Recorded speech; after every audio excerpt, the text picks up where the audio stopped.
ॐ सदाशिवसमारम्भाम् शङ्कराचार्यमध्यमाम् अस्मदाचार्यपर्यन्ताम् वन्दे गुरुपरम्पराम्। ॐ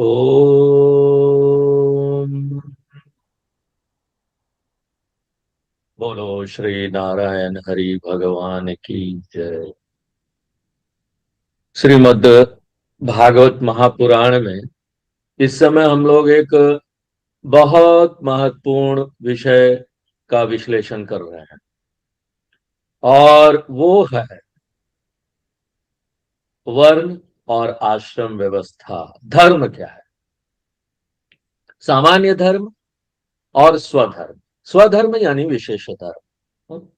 सामान्य धर्म में हमने बताया था 30 लक्षण जो सबके लिए एप्लीकेबल है, सभी को उसका पालन करना पड़ेगा। वो किसी आश्रम में हो, किसी देश में हो, किसी धर्म का हो, किसी वर्ण का हो, किसी जाति का हो, कुछ भी करता हो, कॉमन है सबके लिए। ये दो प्रकार के धर्म, ये कॉमन धर्म,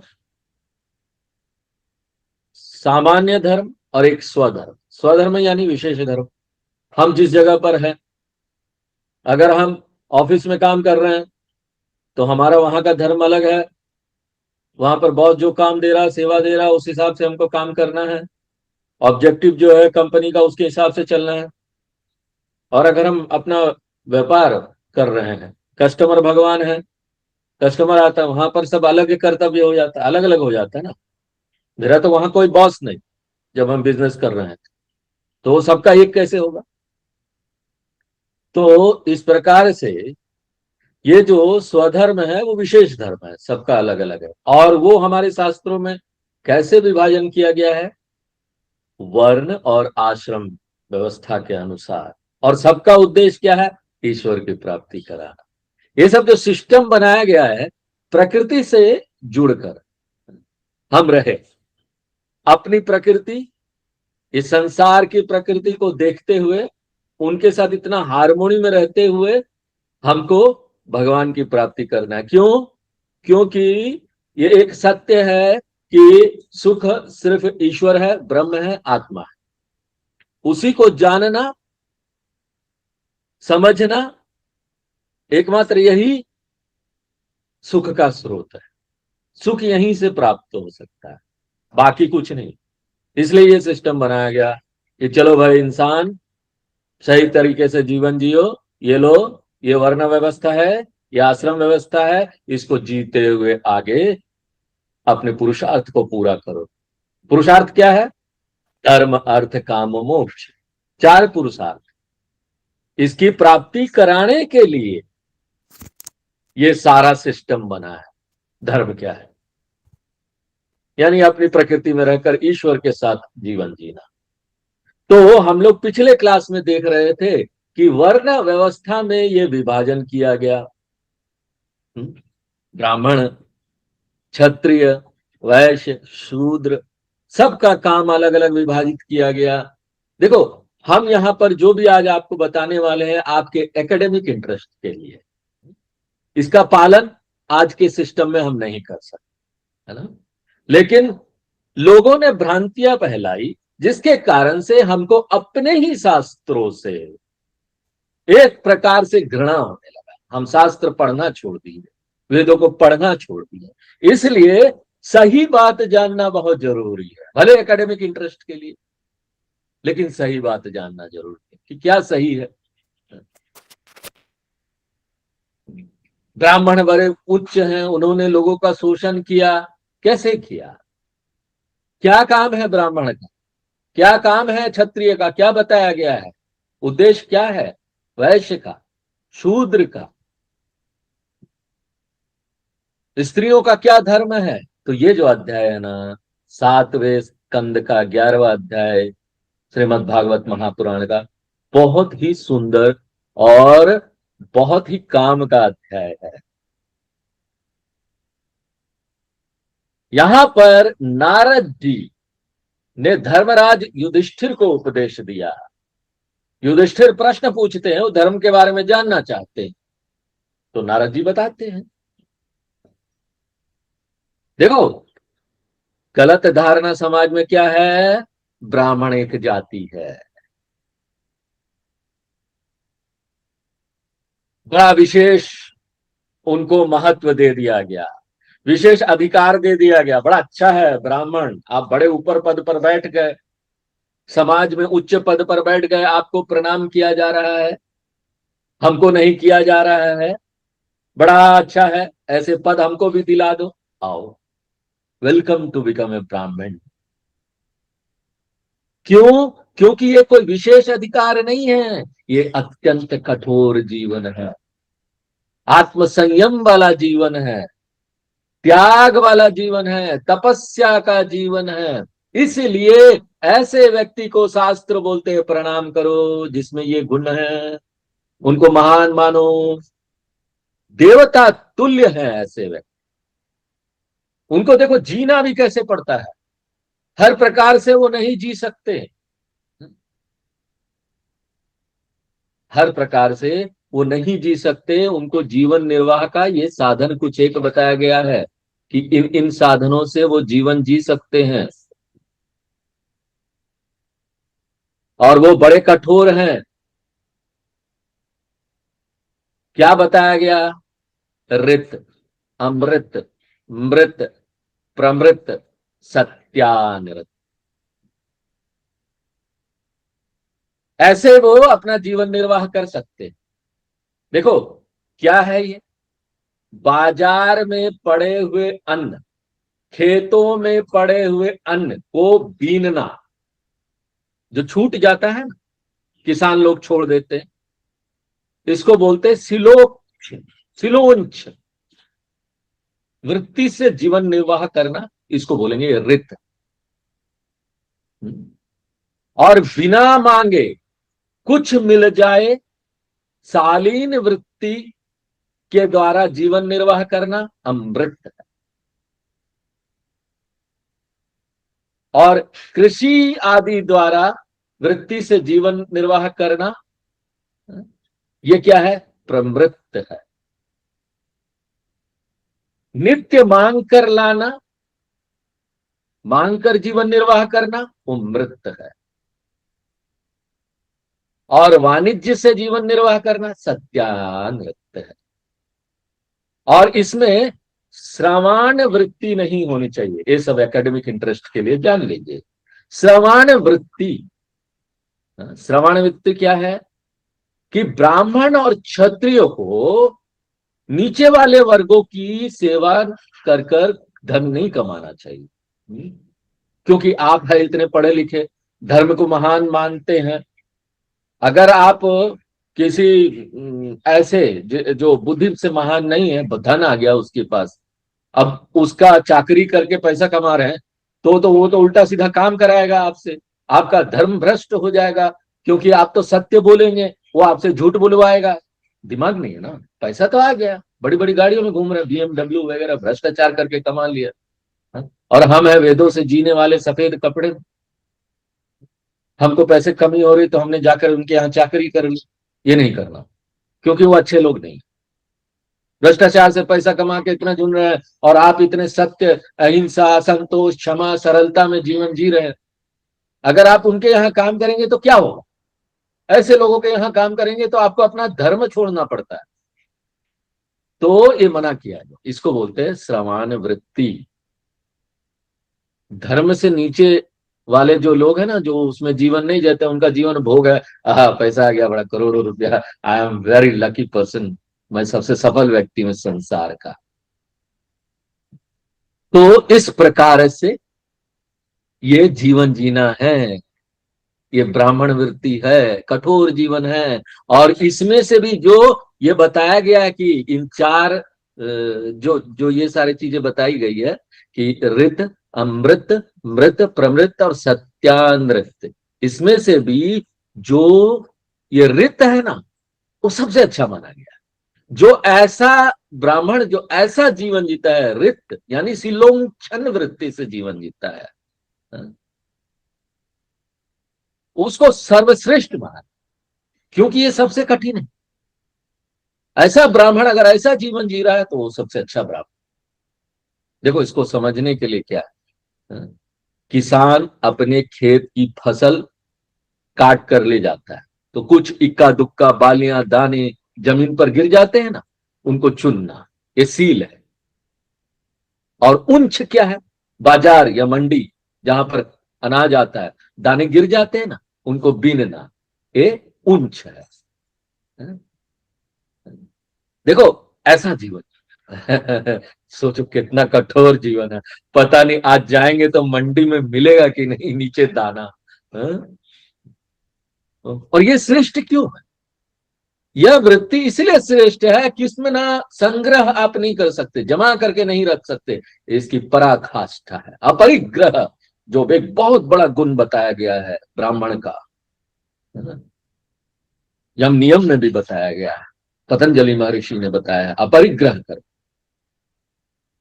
त्रिलोक्षण वृत्ति वाला ब्राह्मण समाज पर बोझ नहीं बनता, ना ही किसी से दाना मांगता है। आप मांगने जाओ तो लोग बहुत सारे कंडीशन है, I will give you donation, जब ये कंडीशन होगा ना तब आपको डोनेशन दे। नहीं, आप वेद छोड़ दो तब हम आपको पैसा दें। नहीं चाहिए तुम्हारा पैसा, जा। क्योंकि पैसा इंपॉर्टेंट नहीं, मेरे लिए वेद इंपॉर्टेंट है, मेरे लिए धर्म इंपॉर्टेंट है। तो इसीलिए वो प्रकृति और समाज द्वारा छोड़े हुए अंश पर जीवित रहता है। और इसमें रत्ती भर भी लोभ और संचय की गुंजाइश नहीं होती अगर वो ऐसा जीवन जीता है। वो जीवन पूरी तरह से ईश्वर पर निर्भर होकर जीता है। वो प्रमाण देता है, समाज में आदर से बनता है कि मैं देखो ईश्वर के ऊपर निर्भर रहकर जीवन जी रहा हूं, उनकी शरणागति में जी रहा हूं, तो तुम भी जी सकते। धर्म और वेद का आदर्श बनना है। और ब्राह्मण के लक्षण और क्या क्या बताए गए, श्लोक 21 में ब्राह्मण के 11 लक्षण बताए गए, और वो साधारण मनुष्य के लिए बड़ी कठिन है करना।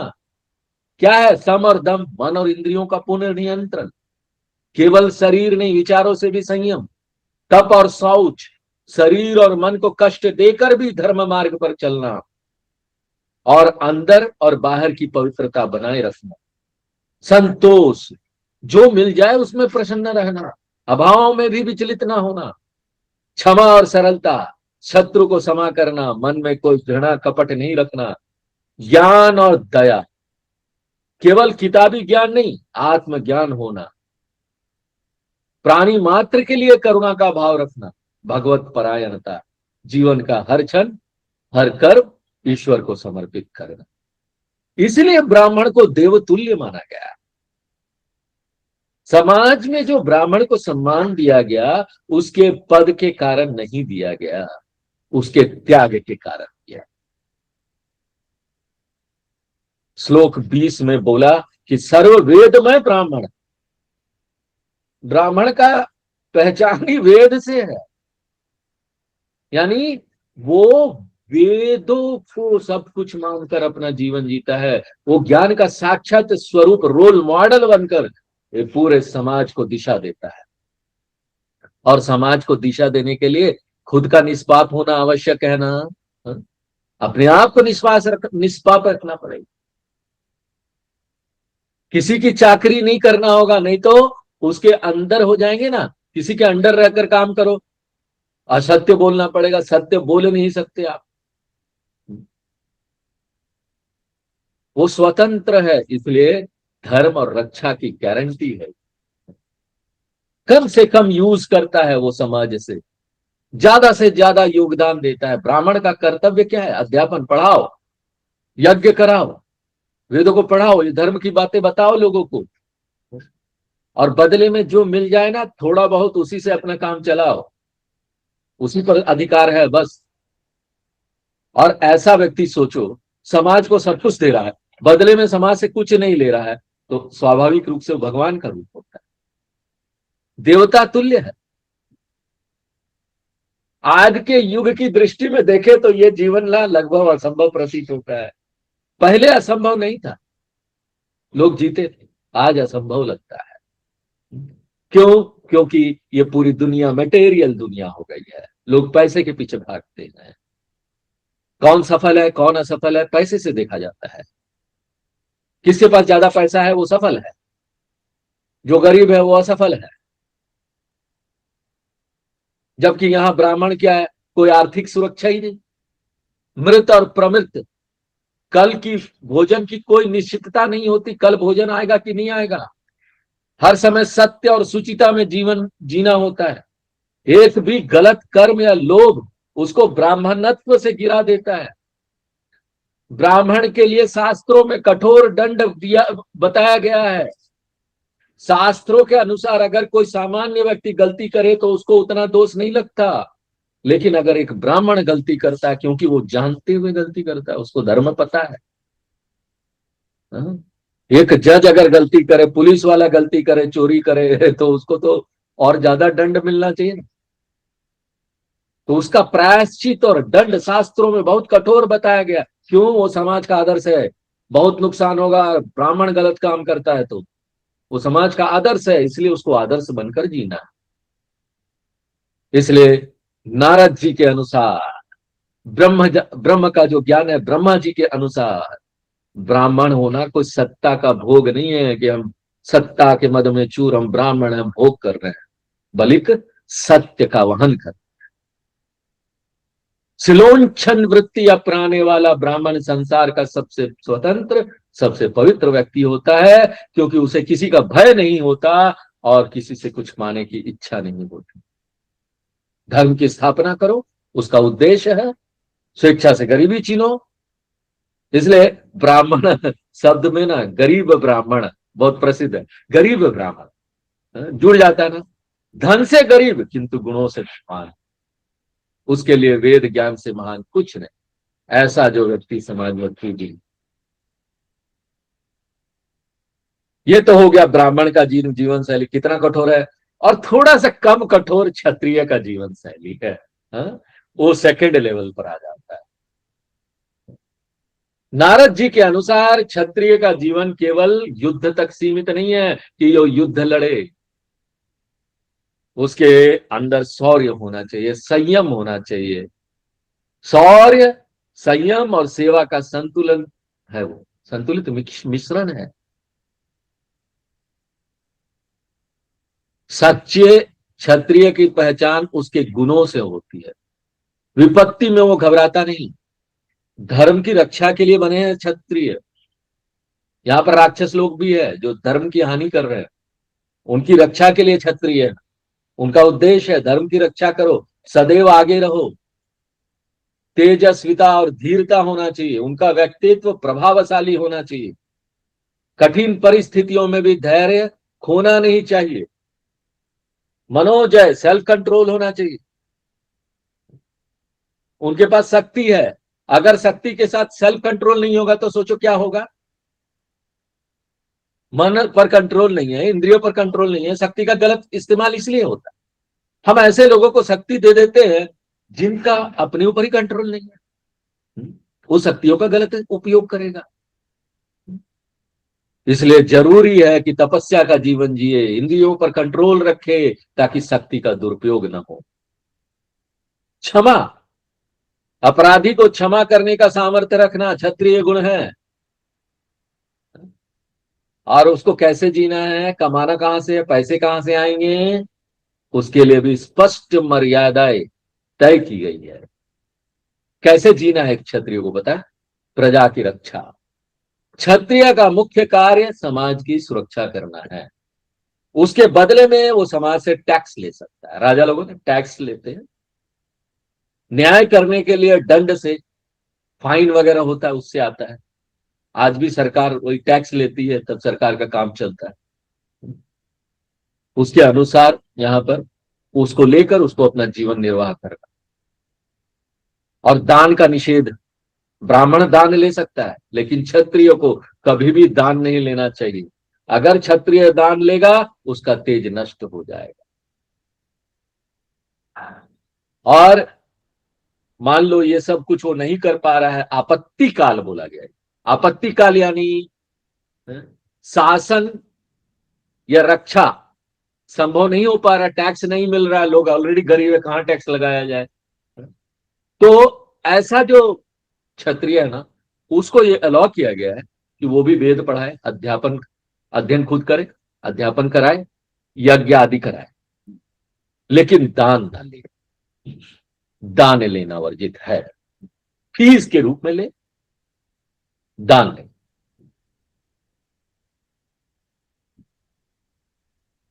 देखो, क्षत्रियों का काम है कि वो ब्राह्मण को सपोर्ट करे, रक्षा करे। वो अगर वो ब्राह्मण की रक्षा करेंगे, ब्राह्मण जैसे लोगों की रक्षा करेंगे, ब्राह्मण कोई जाति की बात में नहीं कर, गुण बताया ना आपको, ब्राह्मण ऐसे होने चाहिए, ऐसे लोगों की रक्षा करेंगे तो धर्म की भी रक्षा हो। उनको आध्यात्मिक गुरुओं के प्रति कृतज्ञता रखना चाहिए, साधु संतों की सेवा करनी चाहिए। इसलिए शंकराचार्य जी लोग है ना, उनके पास जब मिनिस्टर लोग भी जाते हैं, मिनिस्टर लोग आज का क्षत्रिय है, तो उनको वहां पर नीचे ही बैठना पड़ता, ऊपर नहीं बैठ सकते, उनको प्रणाम कर। एक क्षत्रिय को चाहिए कि अपनी प्रजा को संतान की तरह देखे, भेदभाव ना करे। अगर तुम मिनिस्टर बन गए, तुम्हारे पास पोर्टफोलियो है, तो भेदभाव नहीं कर सकते, सबकी सेवा एक जैसा करना चाहिए। स्पेशल अटेंशन किसी को दे दिया क्योंकि मेरा रिलेटिव्स है, तो ऐसा नहीं होना चाहिए। यहां पर उत्तर प्रदेश में हमारे जो बाबा जी हैं चीफ मिनिस्टर, वो ऐसा ही करते हैं, कोई भेदभाव नहीं, उनको शक्ति मिल गई। क्यों क्यों मालूम है? कॉम्बिनेशन है ना वो तो, उनके पास शक्ति है, कंट्रोल भी, एक साधु संत होने के कारण कंट्रोल है, इसलिए वो शक्ति का उपयोग बहुत अच्छे प्रकार से एफिशिएंटली कर पाए। क्षत्रियों को स्वयं यज्ञ करने चाहिए और खुले हाथों से सभी को दान देना चाहिए। क्षत्रियों को अपने सामान्य धर्म का भी पालन हो तो सबको करना, वो भी करना चाहिए। किसी के प्रति हिंसा नहीं करनी चाहिए। जरूरी हो धर्म की रक्षा के लिए, तभी हिंसा का मार्ग अपनाना चाहिए। जो भी करे वो भगवान को अर्पण करके करे। काम क्रोध जैसे शत्रुओं से भी उसको लड़ना है, बाहर की शत्रुओं से नहीं। देखो, इस अध्याय में ना 35 नंबर श्लोक बहुत महत्वपूर्ण है। 35 नंबर श्लोक ये बोलता है कि ना, अगर किसी भी व्यक्ति में, कोई भी जाति का हो, अगर शूद्र है, उसमें लक्षण ब्राह्मण वाले हैं तो वो ब्राह्मण का है, अगर उसमें लक्षण क्षत्रिय वाले तो क्षत्रिय का है, अगर उसमें लक्षण वैश्य वाले है, पैसा कमाना चाहता है, बिजनेस करना चाहता है, तो वैसे ही होगा। तो ये सारा जो जीवन शैली बताया गया, केवल जन्म से नहीं किंतु स्वभाव और कर्म से होता है। यदि किसी व्यक्ति में वीर है, त्याग रक्षा का भाव, लीडर बन के आगे खड़ा हो जाता है, कोई भी जाति का हो, वो क्षत्रिय है। भगवान ने गीता में भी बोला, चौथे अध्याय के 13वें नंबर श्लोक में, चातुर्वर्ण्यम मया सृष्टम गुण कर्म विभाग। गुण और कर्म के अनुसार मैंने इन 4 वर्णों का विभाजन किया। और वहां पर गीता में हमने बड़े विस्तार से इन चारों वर्णों के बारे में बताया था, और वहां यह भी बताया था कि गुणों से हम किसी को प्रणाम करते हैं, कर्म कोई भी हो, ऊंचा नीचा। कर्म का ब्राह्मण हो, ब्राह्मण वाला कर्म कर रहा हो, तो वो शूद्र से बड़ा हो गया, ऐसा नहीं है। पूजा पाठ करा रहा हो, हम्म, हम्म, तो ऐसा नहीं। तो एक क्षत्रिय का जीवन क्या है? सत्ता मिल गया ऐसा नहीं, मिनिस्टर पद मिल गया ऐसा नहीं, रिस्पॉन्सिबिलिटी आनी चाहिए, भोगों में लिप्त नहीं होना है, समाज का रक्षक बनना है उसको। नारद जी ने इस अध्याय में यह भी बोला, यह भी उपदेश दिया कि जो व्यक्ति अपने स्वाभाविक गुण, एक झुकाव होता है उसको गुण बोलते हैं। हर एक व्यक्ति का झुकाव होता है ना, कहीं ना, किसी को म्यूजिक पसंद है, म्यूजिक में आगे बढ़ना चाहता है, किसी को ना वो फोटो वगैरह खींचना पसंद है। एक पिक्चर आई थी 3 इडियट, उसमें आपने देखा होगा कि जो एक पात्र था, उसको इंजीनियरिंग करा रहे हैं उसके माँ बाप, उसको इंजीनियरिंग पसंद ही नहीं, वो तो एक फोटोग्राफर बनना चाहता, तो झुकाव उसका फोटोग्राफी में था। वो फोटोग्राफी में अच्छा कर सकता है, इसलिए ये सब व्यवस्था बनाई गई है। गुण के अनुसार एक व्यक्ति काम करेगा ना, वो अच्छा कर सकता है और उसको संघर्ष नहीं होगा अपने मन। जो भी काम करेगा ईश्वर की भावना से करेगा, 100% देकर करेगा। तो इसलिए नारद जी यहां पर ये बोल दे रहे हैं कि अगर अपने गुणों के अनुसार आप कर्तव्य करना शुरू करें और करते रहे ना, भगवान के लिए अर्पण करके करते रहे, तो धीरे धीरे ना इन गुणों से ऊपर उठकर परम पद को प्राप्त कर ले। फिर कोई गुण वाले नहीं रह जाएंगे। फिर आगे वेदांत में जाएंगे तो वहां पर ना हम ब्राह्मण ना क्षत्रिय ना स्त्री ना पुरुष ना शूद्र, कोई नहीं रह जाते हम फिर। यहां वहां पहुंचाना है, इनका उद्देश्य वहां पहुंचाना है।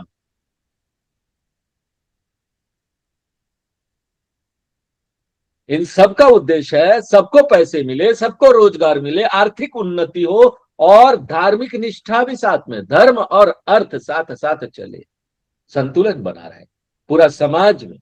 बेरोजगारी की समस्या नहीं होती अगर ये व्यवस्था होता तो। अच्छा, वैश्य। अब आ जाइए तीसरा नंबर, वैश्य।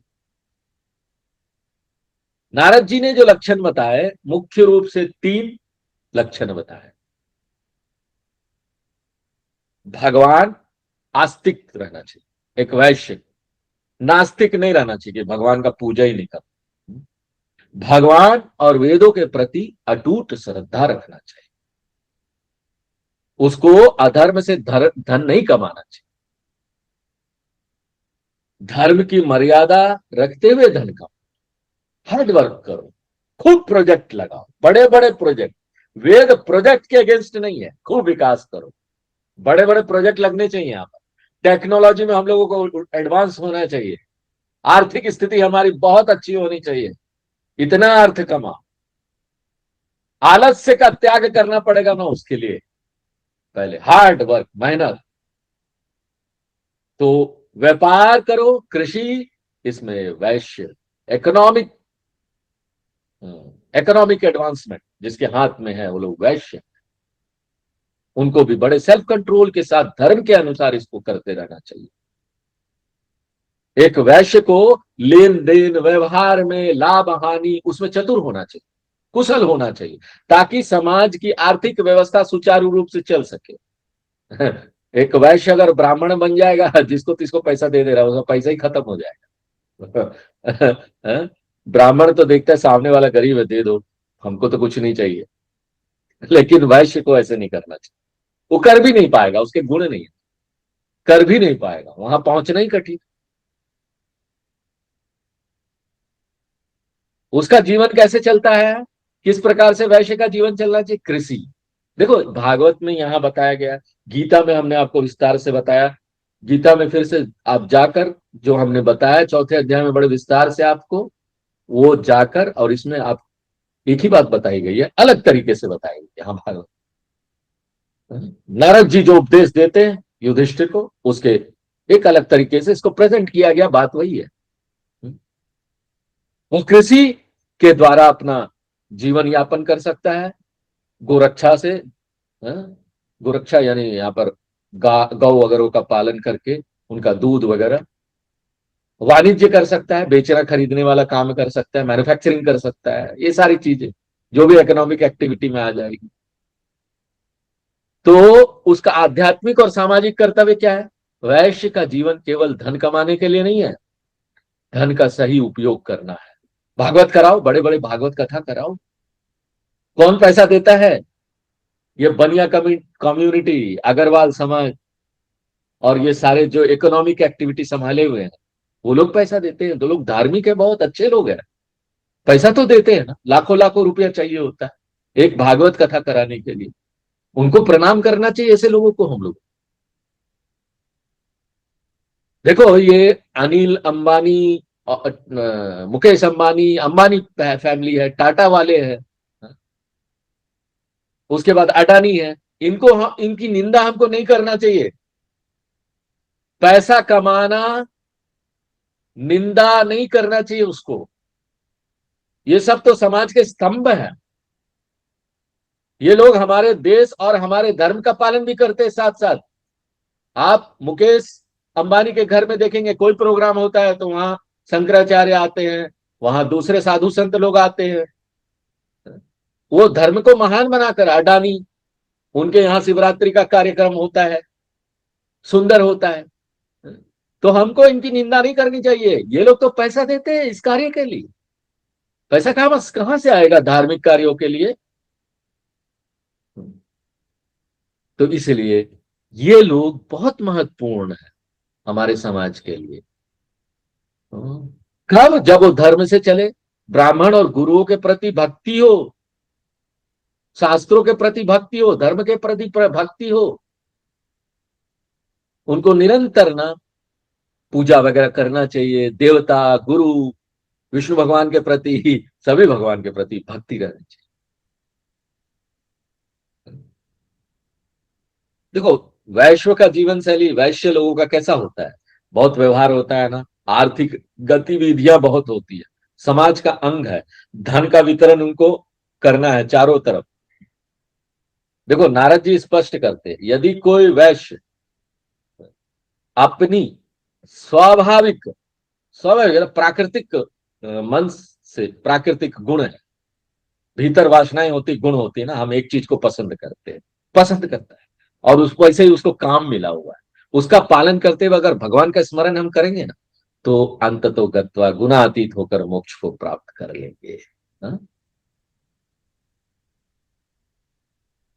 लाभ से अधिक एक वैश्य को लोक कल्याण और स्वार्थ से अधिक परमार्थ को महत्व देना चाहिए।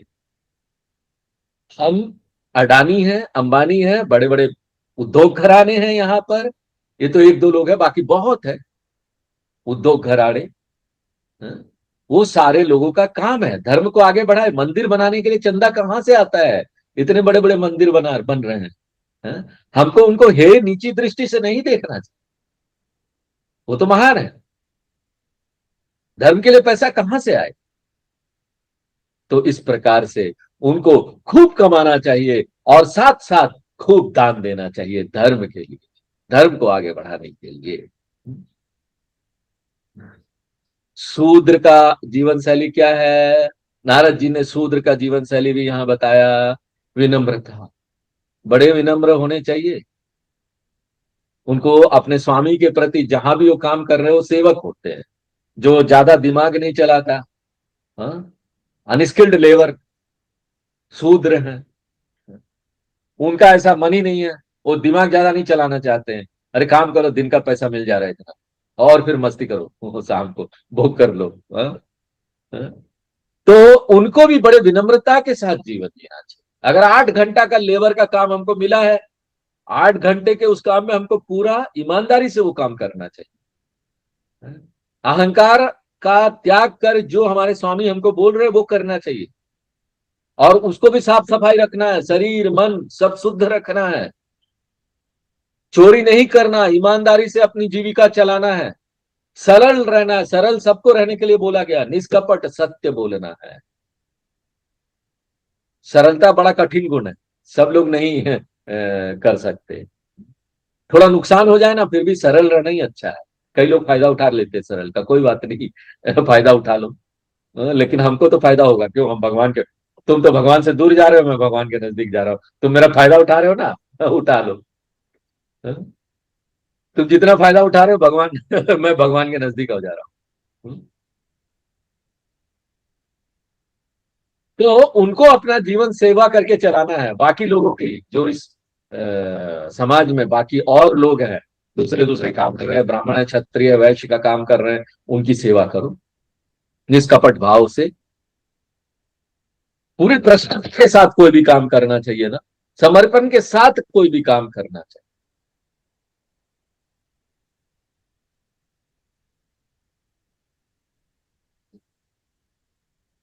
तो इस प्रकार से शूद्र का काम भी बहुत महत्वपूर्ण है। अगर यहाँ पर लेबर ना हो, वर्कर ना हो, कोई भी प्रोजेक्ट नहीं हो सकता। सोचिए, जिस दिन लेबर स्ट्राइक कर देता है, प्रोजेक्ट ठप, बड़ा बड़ा प्रोजेक्ट काम ही नहीं चलता उसमें। लेबर चाहिए हर जगह। और आज आर्टिफिशियल इंटेलिजेंस का जमाना आ गया है। उसमें बोलते हैं कि ना ये सारा जो कंप्यूटर पर बैठ के दिमाग लगा के लोग काम कर रहे हैं ना, उनका काम सब बेकार हो जाएगा। कौन लोग? प्लम्बर। प्लम्बर का जो काम करते हैं ना वो जीवित रहेंगे, उनका काम बना हुआ रहेगा। हाँ, जो हाथ से जो काम करते हैं, हाँ, लकड़ी का काम करते हैं, कारपेंटर, लोहार, ये सब का महत्व बहुत बढ़ जाएगा। हाथ के काम का महत्व बढ़ने वाला है। आर्टिफिशियल इंटेलिजेंस बाकी सब काम को जीरो कर दे, जीरो। जो दिमाग से काम करते थे ना, वो काम तो आर्टिफिशियल इंटेलिजेंस 2 मिनट में कर रहा है। हाँ, बड़ा बड़ा कोडिंग, बड़ा बड़ा वेबसाइट वो ऐसे ही बना देता है, बड़े बड़े सॉफ्टवेयर ऐसे ही बना दे रहा है। इंजीनियरिंग का काम, इसका डिजाइन कैसा होना चाहिए, वो AI बना देता है डिजाइन। इंजीनियर का क्या काम बताओ? ऐसा डिजाइन बना के दीजिए AI। एक ऐसा ब्रिज का डिजाइन बना के दीजिए जो 20 साल तक चले। उसमें कितना सीमेंट लगाना, कितना क्या लगा, सब कुछ 5 मिनट, और 5 मिनट भी नहीं लगता, सेकेंड्स में आ जाते हैं। अब बताओ इंजीनियर का क्या काम? तो अब इन लोगों का काम बढ़ने वाला है। जो जमादार है बाथरूम वगैरह साफ करते, महान होने वाले हैं, काम मिलता ही नहीं है। प्लम्बर मिल ही नहीं रहा।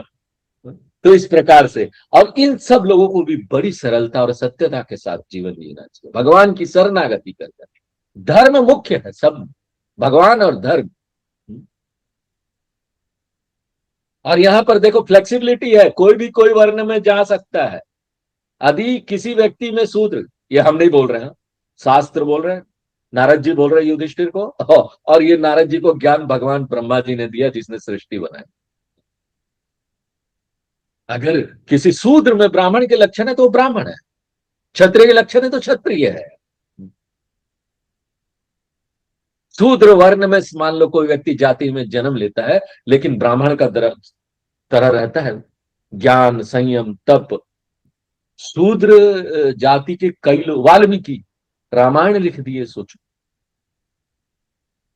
पूरे ये गुण थे, वो ब्राह्मण बन गए, साधु संत बन गए। रैदास चमार थे जाति के, लेकिन कितने बड़े संत हो गए। उनको उच्च कोटि का सम्मान मिला, एक संत का सम्मान मिला। अगर एक व्यक्ति अपने गुणों के अनुसार, स्वाभाविक वृत्ति के अनुसार, अपने स्वधर्म का पालन करता हुआ ऐसा कर्म करेगा ना, तो धीरे धीरे गुणों से मुक्त हो जाएगा। एक शूद्र को भी अपनी सेवा के माध्यम से अहंकार को मारकर गुणातीत तो होना चाहिए। ब्राह्मण से भी आगे निकलो, मोक्ष प्राप्त कर लो। तो जब हमारा लक्ष्य मोक्ष प्राप्ति हो जाता है ना, तब कोई ये वर्ण उर्ण नहीं होता। हाँ? अब बताओ, हम लोग तत्वबोध पढ़े हैं ना, वेदांत में आ गए, हमारा लक्ष्य तो मोक्ष प्राप्त करना है। तो वहां पर क्या शर्त बताया है? तत्वबोध में 4 पात्रता जो बताई गई है, विवेक, वैराग्य, समाधि, सटक संपत्ति, मुमुक्षुत्व। कहीं बताया गया कि आपको जाति का ब्राह्मण होना चाहिए, आपको जाति का शूद्र होना चाहिए? कुछ बताया गया? नहीं। शंकराचार्य जी बता रहे हैं, हम नहीं। शंकराचार्य जी तत्वबोध में 4 पात्रता बताते हैं मोक्ष प्राप्त करने का। तो जब हमारा उद्देश्य मोक्ष प्राप्ति हो ना, फिर कोई स्त्री धर्म नहीं, अपने पति की सेवा करो, यहाँ बहुत कुछ बताया गया है। ये वर्ण वाले उस वर्ण की, सब वर्ण ही नहीं रह गया, तो हमारा लक्ष्य ही मोक्ष हो गया है। धर्म, अर्थ, काम। जब तक हम ये 3 में है, 4 पुरुषार्थ है ना, धर्म, अर्थ, काम, मोक्ष। जब तक हम 3 में है, तब तक हमको इसका पालन करना पड़ेगा। हाँ, जो बताया जा रहा है यहाँ पर, जैसे जीवन शैली है, क्योंकि वो सिस्टम बनाया है वैज्ञानिक तरीके से, आप वहां पहुंचेंगे अगर आप ऐसे जीवन जिए। ऊंचा नीचा कोई नहीं है। अपने कर्मों के अनुसार, अपने गुणों के अनुसार उनको इस तरह का जीवन जीना चाहिए, तब जाकर वो मोक्ष पर पहुंचेंगे। मोक्ष पर पहुंचेंगे। मुख्य लक्ष्य तो मोक्ष ही है ना, मोक्ष सबसे ऊंचा लक्ष्य है। वहां पहुंचेंगे तो फिर ये 3 रह नहीं जाता है। फिर आप न हम ब्राह्मण, न क्षत्रिय, न वैश्य, न शूद्र हो जाते। अब स्त्रियों का भी कर्तव्य बताया गया है। स्त्रियों का क्या कर्तव्य है? एकेडमिक इंटरेस्ट के लिए बता रहे हैं। आजकल स्त्रियां ऐसे जीती है कि नहीं पता नहीं। हम ज्यादा इसमें नहीं जाना चाहते, अच्छा है खराब है। हाँ? आपको जो बताया गया निष्पक्ष रूप से हम बता रहे हैं, आप अपना निर्णय लीजिए कि अच्छा है खराब है, क्या करना चाहिए क्या नहीं होना चाहिए। हाँ? अनुकूलता, स्त्रियों को अगर वो विवाहित है तो पति की इच्छाओं और स्वभाव के अनुकूल रहना चाहिए। पति के जो संबंधी है, परिवार के अन्य सदस्य को प्रसन्न रखना चाहिए, उनके साथ मधुर व्यवहार करना चाहिए। क्योंकि जब विवाह होता है खाली एक स्त्री पुरुष का नहीं होता है, यहां पर तो पूरा परिवार का ही विवाह होता है। इतने परिवार के लोग हैं, सबका ध्यान रखो, अपना कर्तव्य सबको प्रसन्न रखो, नियम की रक्षा करो, कुल की परंपराओं का ध्यान रखो, हाउस होल्ड मैनेजमेंट अच्छा प्रकार से करना जानना चाहिए, कुशलता होनी चाहिए, कलात्मकता होनी चाहिए, झाड़ू लगाना, सब घर को अच्छा साफ सफाई रखना, एक एक चीज को हर व्यवस्थित रखना, सुंदर रखना, स्वच्छ रखना, घर की वस्तुओं बर्तनों को साफ सुथरा, घर में सकारात्मक पॉजिटिव ऊर्जा बना रहे, सबको अच्छा लगे, अपने आप को भी साफ सुथरा रखना, सुंदर वस्त्र, साफ सुथरा वस्त्र पहनना, आभूषण पहनना, ये काम है। ये बताया गया स्त्रियों का ये गुण है। एक आदर्श स्त्री के चरित्र में ये सब गुण होना अनिवार्य बताया गया है। संतोष रखना चाहिए, जो कुछ प्राप्त हो जाए। आजकल क्या होता है हमको नहीं पता। हाँ? नहीं नहीं नहीं, अच्छा, नहीं नहीं, क्या बोला आपने? अच्छा, वो क्लाइंट आपको हीरो का हार दे रहा है, ले लीजिए ना, ले लीजिए, ले लीजिए ना, मेरे पास आ जाएगा। ये पत्नी है। हाँ, ले लीजिए ना, मेरे पास आ जाएगा, ये पत्नी है जो भ्रष्टाचार को बढ़ावा देती है। नहीं, यहां पर क्या गुण बताए गए हैं? जो प्राप्त हो ना उसमें सुखी रहो, संतुष्ट रहो, लालच मत करो, अनावश्यक वस्तुएं जमा मत करो। लालच नहीं करना है एक पत्नी को, एक स्त्री को। कार्य में कुशल रहना, स्मार्ट रहना। धर्म अधर्म का ज्ञान आपको स्मार्ट बनाता है। स्मार्ट का मतलब नहीं है कि घर का काम मत करो, बाकी जब घूमते रहो दुनिया में नए नए कपड़े पहन के। They are not called smart baba. जो धर्म अधर्म का ज्ञान रखता है, संतोष में जीती है, ऐसी जो स्त्री है वो स्मार्ट, जिसको आता है कि क्या बोलना चाहिए क्या नहीं, प्रिय बोलना चाहिए, सत्य बोलना चाहिए, कर्कश कटु वचनों का त्याग करना चाहिए, ऐसा जो स्त्री है वो स्मार्ट है। अपने कर्तव्यों के प्रति सजग रहना चाहिए, आलस्य नहीं करना चाहिए, ऐसा जो स्त्री है वो क्या है? स्मार्ट है। तो आज यही विराम देते हैं, आगे इसको और विस्तार से, क्योंकि बहुत जरूरी है इसको जानना। तब जानकर ना हमारे शास्त्रों में और ज्यादा श्रद्धा हमारी बढ़ जाती है। जो लोगों ने झूठ झूठ यहां फैलाया ना, मैकले सिस्टम ऑफ एजुकेशन, झूठ झूठ फैलाकर उन्होंने घृणा पैदा कर दी शास्त्रों के विरुद्ध, जिसके कारण से यहां पर समाज भी बिखरने लगा। तो ये गलत धारणा दूर होनी चाहिए। तो आगे हम और इसका विस्तार करेंगे एक दो क्लासों में, फिर आगे बढ़ेंगे। आज यही विराम देते हैं। ओम पूर्णमदः पूर्णमिदं पूर्णात् पूर्णमुदच्यते पूर्णस्य पूर्णमादाय पूर्णमेवावशिष्यते। ओम शांति शांति शांति।